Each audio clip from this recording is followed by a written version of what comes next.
กินข้าวเที่ยงกับยังมื้อนี้บ่ บ่มีฮะ บ่มีอาหารชุดใหม่มาแล้วอาหารยังครับต่อ ช่วยก็ยังบ่ได้กินกัน ชุดใหม่จะมากินข้าวบ้านชุดน้องเลย ไปหาน้ำกัน อยากได้อยู่บ่คนก่อนนะอยากให้ ได้ อืม เป็นจังได๋ บ่ไอ้แต่ถามอีกนิดนึงแบบว่าชุน้องจุ่มน่ะคันมีแฟนนี่ชุน้องก็คิดอยู่ว่ายามหนาวๆนี่ว่าโอ้ยอยากให้ผู้บ่าวหรือว่าแฟนมากอดไปเด้ว่าคิดอยู่กันบ่ คิด เออ คิดคันมีแห้งค้างได้เนาะคันมีเนาะ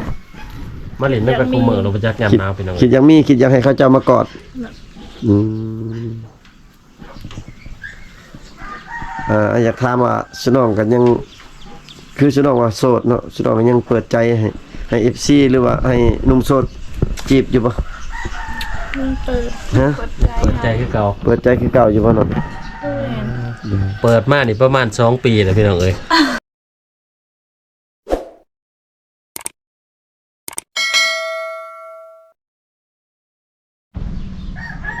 ทักทายสบายดีพ่อแม่พี่น้อง FC ฝั่งลาวฝั่งไทยเด้อพ่อแม่พี่น้อง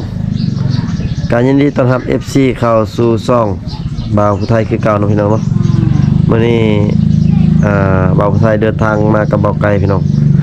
เพื่อมาหาน้องสาวโตะและก็น้องสาวดาวันพี่น้องที่ FC ถามหาหลายพี่น้องเว้ยก็ช่วงนี้ก็ทีมงานเฮาก็บ่มีเวลาเด้อพี่น้องเว้ยได้มีโอกาสมามื้อนี้ได้มาเยี่ยมยามทำข่าวน้องพี่น้องเว้ยสบายดีแน่น้องทั้งสอง โดยสบายดีโดยสบายดี คือยังงามแต่เนา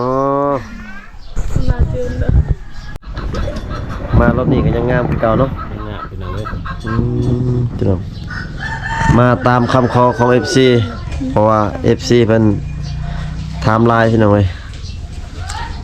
สาวลาวเผามังกรพี่น้องเอ้ยน้องโตะน้องนวัดเป็นได้บ่ได้ไปทางไหนบ่มื้อนี้ พอ อยู่เพื่อนเบิดมื้อ อยู่เพื่อนก็เฮ็ดงามแต่ซะ ว่าไม่ได้ถามผู้บ่าวบ่ บ่าว อย่ามานัดผู้บ่าวไว้ กินข้าวเช้าหรือบ่ซื่อน้อง อย่าง ยังบ่ได้กินอ๋อ รถทุน เบา ข้าวเช้าก็สวยเด้อปานนี้เนี่ยประมาณ 10:00 นไปจักปานนี้ ตอนนี้ 10 โมง 9 โมง 10 โมงแล้วพี่น้อง น้องเพิ่นยังบ่กินข้าวเช้าพี่น้องเอ้ย 10 โมงถึง10 ถ้ากินข้าวเช้าคือสิงามกว่านี้เนาะ น้องกินข้าวต้มครึ่งนึง เออ จนแรกกินแต่ข้าวเที่ยงบ่หรือข้าวแลก กินเบิดเต็มเลย อ้าวบ่มีอาหารตอนเช้านี่บ่ อาหารกิน อืม แล้วบ่ได้บ่เวียกหัวเวียกส่วนเวียกอยู่เพื่อนซุน้องแล้วเพิ่นบ่ปลูกมันแล้วเพิ่นบ่น้อง แล้วแต่ยังบ่เสียหยัง เออปลูกไม้แล้วหญ้าขึ้นแล้วยังบ่ได้เสียหญ้าอืมกดมันได้สันแล้วบอกกดมัน ยัง ยัง บางส่วนก็ยัง จักสวนซุมน้องเฮ็ดมันนี่บ่น้องโตจักสวนน้องโต สอง สองน้องละวันเด้บ่มี บ่ได้เฮ็ดบ่ เฮ็ดแต่ จะไปเฮ็ดแล้วเพิ่นแล้วบ่จัก เฮ็ดแต่บ่หลาย อืม ได้ส่วนหนึง สวนหนึ่งจักล้านเนาะ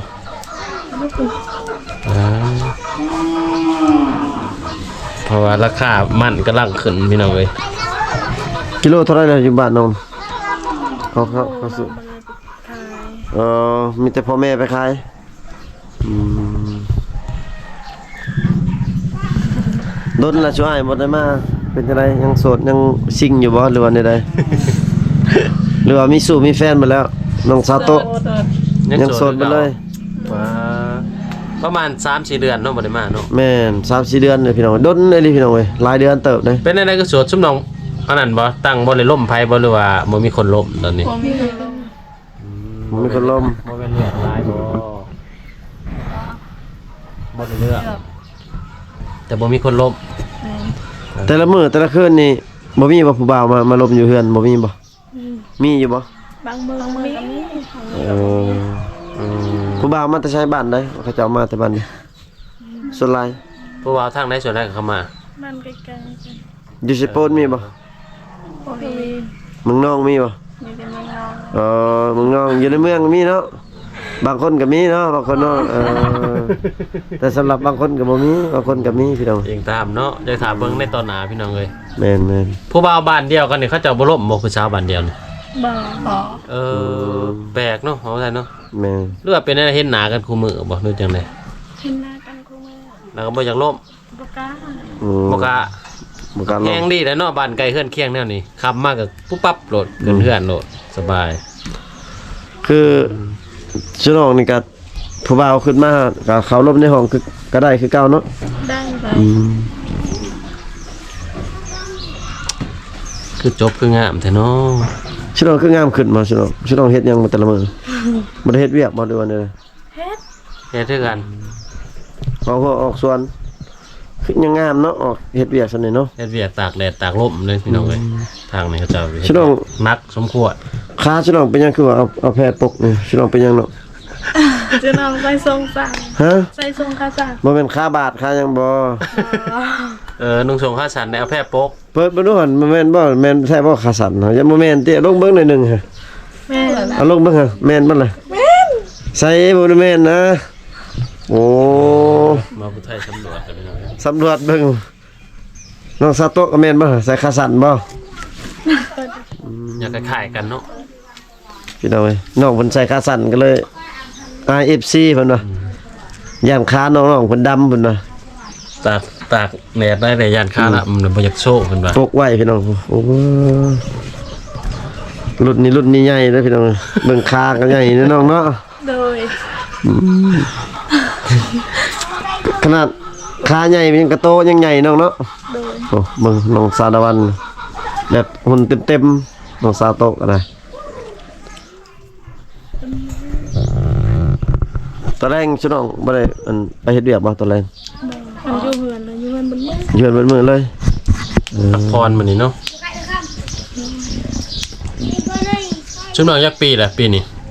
น้องนวันยักปีแหละน้องนวัน 16 ปี 16น้องโตได้ซะ 7 17 17ปี 16กับ17ปีพี่น้องเอ้ยเริ่มมาอยู่น้องๆนะเพราะเลยว่ามาบ่ได้มาเฮิงเนาะ ดนแล้วบ่ได้มา เป็น ในบ่ปีหนึงสมัยบ่ได้มา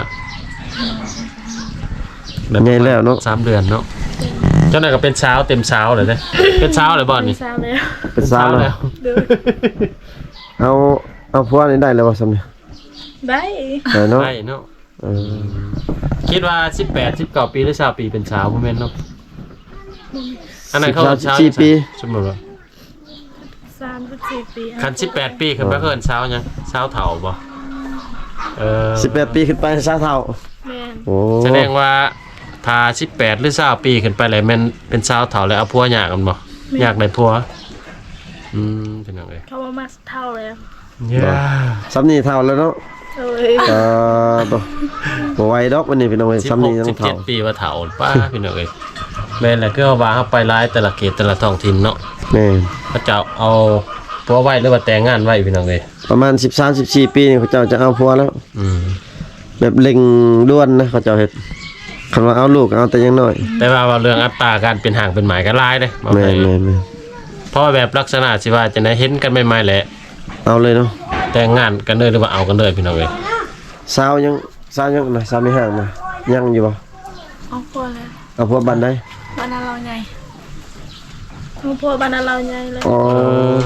พูดอย่างมาทายชุดก่อนนะ แม่นสาวยังก็ ตาตาเดียว ตาแดวโอ้ ไหวเนาะเนี่ยพัดเป็นแม่ห่างพันไหวได้พี่น้องเอ้ย เราเอาอันผู้บ่าวบ่หรือว่าผู้บ่าว เราไปอยู่กับเขาบ่หรือว่าเขามาอยู่นำเรา อยู่น้ำข้าว ไปอยู่บ้านเรายังเรา เราใหญ่ เอาเราใหญ่เอาเราใหญ่ห่าง ไกลบ้านปุนุมี แม่น พี่น้องเคยไปบ่บ้านเรา เอ้ย ม่วนอยู่บ่เนาะบ้าน บ่ม่วนสัญญาณกับบ่มี ผู้สาวหลายบ่ผู้สาวหลายบ่ ได้ พาชายไปดีกว่าจักมื้อ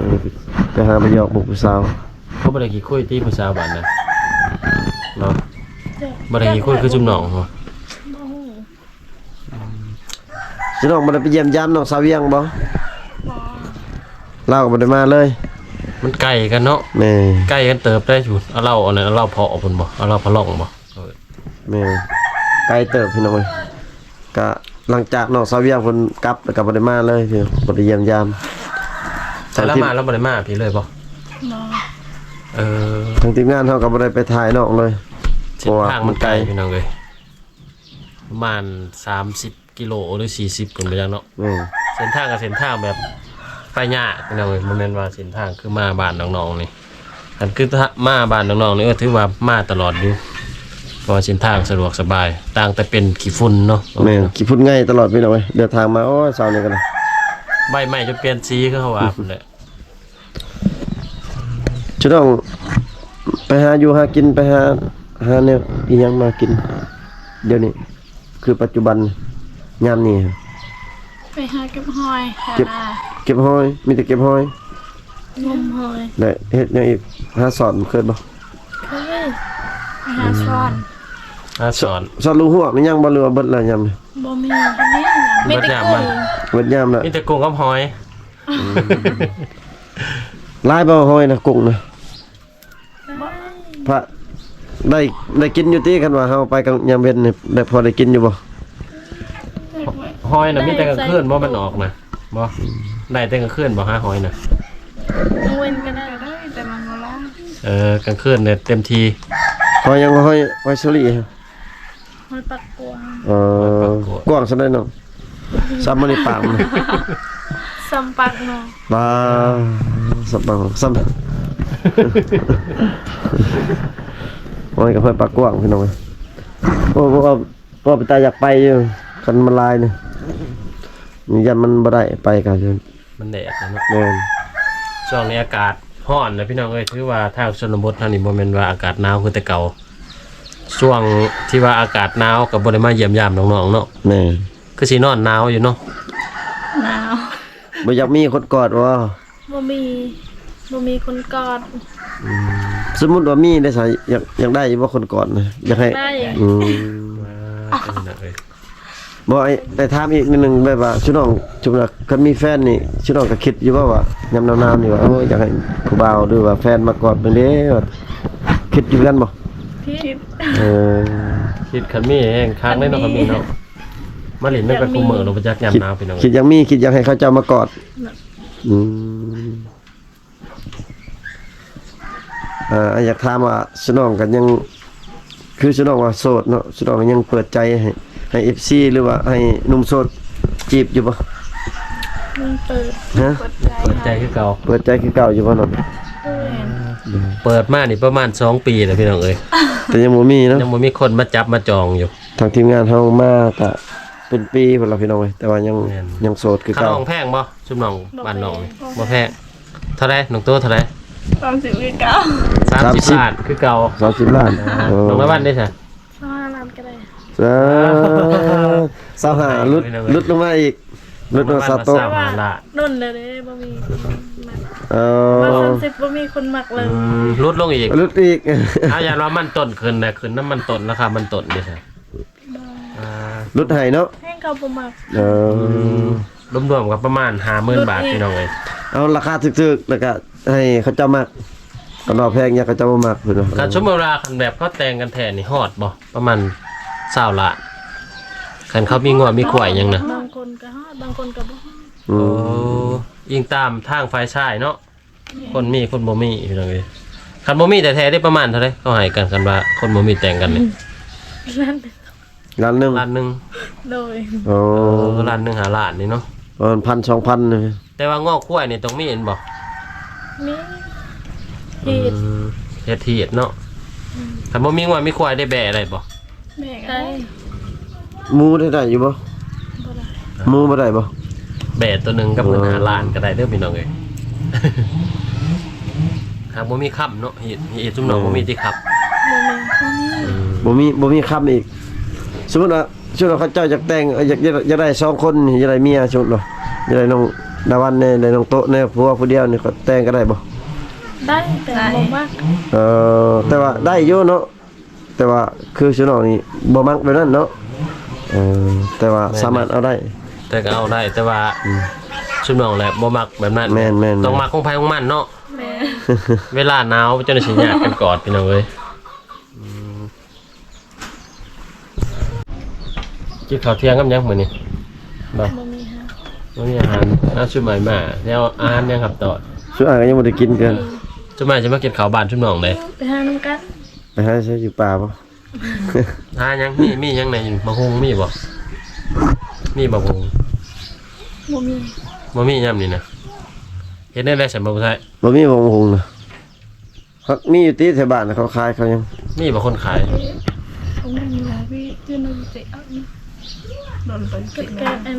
ก็เขาเตะวัน สิได้ต้มมีแล้วคันเนี้ยนะ จะมีจะมันบ่สวง อืม สวงจากนอนแห้งพี่น้องเอ้ย บ่มีคนขายเนาะ เอาแบบตำมะฮงแบบเปรี้ยวๆโลดเด็บมะฮงดิอยู่หลังเฮือนนั่นนี่หลังห้องน้ำน้องสาวเมืองนี่ อืม เห็นบ่ ว่าคุงน้องเจ้าเมือง มะฮงน้อย เราไปใช่เลยฉันเรานะเสมอนะ เราเอาส่วน อืม แม่เราไปงานไปดอง ดองใช่น้อง อยู่บ้านเอ็น บ้านแอน อ๋อลองมันช่วงอันนี้นี่เขาเอาไผ่ไปนะอ๋อ มันสวงบ้านละแอนท่านได้บ้านละแอน แลนด์ละอู้พุ่นดิไปทางบันช้างพุ่นดิ อ๋อ ใกล้เติบเลย ใกล้ เทิงผู้ละอูละเอ็น ฉันเอาคือบ่ไปดองซะพระเจ้าบอกว่าฮะ ยันมาไปส่งนางน้ำเขา หมู่ฉันเอาบ่เอาผัวนั่นด้วยนี่บ่แม่น โอแม่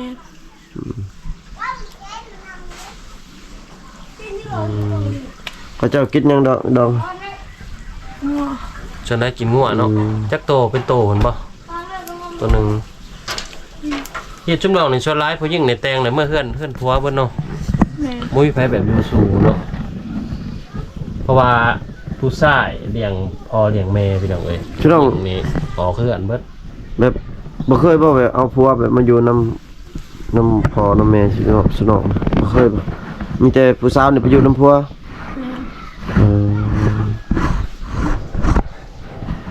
จักสิว่าจังได๋เนาะคันกรณีบ่มีอิหยังบ่มีลูกผู้เดียวได้ฉันก็อยู่ไปอยู่น้ำผัวบ่ มาอยู่นี่ก็ได้ โอ้คนดูผู้เดียวแล้วมาอยู่พี่ก็ได้เป็นอะไรมาชุบน้องได้ฉันจะไปอยู่น้ำพัวแล้วมาอยู่พี่บอก น้องดา กันชุบมาแตงเนี่ยไปอยู่น้ำพัวบ สิ อก ไปอยู่นำผัว ไปน้ เออถ้าไปอยู่ใช้กับไปเห็นบอก ำแม่น พี่น้อง ไปบ่ปันใหม่เอาสิพาไป เออ ไปอยู่นใหม่ ไป แม่นบ่เดี๋ยวนี้สิน้องบ่มีบ่ FC แบบยังเซตหายังบ่มีบ่ บ่มี บ่มี มันมีคนแชร์หาเลย เพราะว่า งานว่ามีแชร์สีชมพูเนาะ เพราะว่าทีมงานทำบ่ได้มาดนก็ FC ก็คือสิบ่ได้แชทมาหาพี่น้อง แต่ว่าเขาลงเขาลืมเบิ่นแล้วบ่จัก แม่น พอลืมแล้วภาษาพี่ได้ ยาภาษาขีละ สาวงามหนึง กันหางานคนนี้ก็บ่จักว่าได้พี่น้องเอ้ย คันงามกว่านี้มันดาราช่อง7แหละอันนี้ดาราช่องอันบ่าวผู้ไทยกับบ่าวไก่ซื่อๆนี่ พี่น้องเอ้ยจะหน่อยให้น้องเพิ่นหาแนวอยู่แนวกินบ่ว่าสิเป็นเมนูหยังตอนเที่ยงเนาะได้เนาะที่ไปซอกหาแถวบ้านนี่แหละคันมีหยังกะ กัดก่อนนั้น จำเป็นหาเอาอันนั้นพี่น้องเอ้ยบางเทื่อกับต้มมีบ่รู้จังได๋เพราะว่าบ่ได้ถืออาหารมาแต่เมืองมันไกล แม่ เนาะ เพราะว่าเฮาแบบอยากมาหาแนวกินอยู่แถวนี้นะ กินแบบ ธรรมชาติ เนาะ เนาะ บ้านธรรมชาติพี่น้องเอ้ย บางทีก็น้องเพิ่นว่าสิไปหางมหอยสิไปสั่นกุ้งบ่กุ้งลายบ่น้องได้บ่กลางเวทนี่บ่ได้แล้วเนาะ บ่ได้ กลางคืนนี่ได้อยู่เนาะ มีแต่กุ้งตัวใหญ่ได้กลางคืนเนาะ กุ้งโตใหญ่ๆพี่น้องเอ้ยกะมื้อนี้ก็มาตามคำขอของ FC แล้วพี่น้องเอ้ยมาถามไทยหรือว่ามาถามข่าวน้องสาวตะวันแล้วก็น้องสาวโตะพี่น้องที่ FC ถามหาหลายกะน้องๆเพิ่นก็ยังโสดคือเก่าเปิดใจหั่นล่ะพี่น้องถ้า FC ท่านใดอยากทักหาเนาะหรือว่าอยากลบอยากคุยอยากอีหยังก็แล้วแต่พี่น้องที่อยากสื่อสารกับน้องก็ทักหาทางทีมงานได้หรือว่าทักหาติดต่อโดยตรงกับน้องๆเลยก็ได้พี่น้องน้องยังลินลินเฟซเก่าอยู่บ่ แม่นกัดเก่า เก่า ชื่อเฟซน้องดาวันนี่ชื่อได้ ซื้อได้ๆน้องละวันเฟซ ดา เนาะ วันตัวด ฮะ ำดาวันตัว ดาวันตัวดำ ลาวันโต อ๋ แล้ อ ว ตัวลาวหรือตัวไทย ตัวลาว โตแล้ว น้องเปลี่ยนชื่อเฟซอีกบ่น้อง โดย คนคือว่าขาวอยู่คือใส่ตัวดำ น้องดาตัวดำแล้วก็น้องสาวโตะ ชื่ ชื่ อ อ โต นะ ได้ฉัน ถูกระบบจบที่เธอ ทุกระบบจบที่อ้ายเนี่ยบ่ ทุกระบบจบที่เธอพี่น้องเอ้ยเฟซนกโต ตัวลาวตัวไทย ตัวไทย ตัวไทย ลองคนหาเบิ่งเด้อพี่น้องเอ้ยลืมไป กะ แต่ FC เพิ่นเข้ามารับชมใหม่เดี๋ยวเพิ่นบ่ฮู้เนาะ แม่นพี่น้อง ถ้าอยากติดต่อหรือว่าคนหาน้องๆก็สามารถติดต่อได้พี่น้องเอ้ย แม่นกะ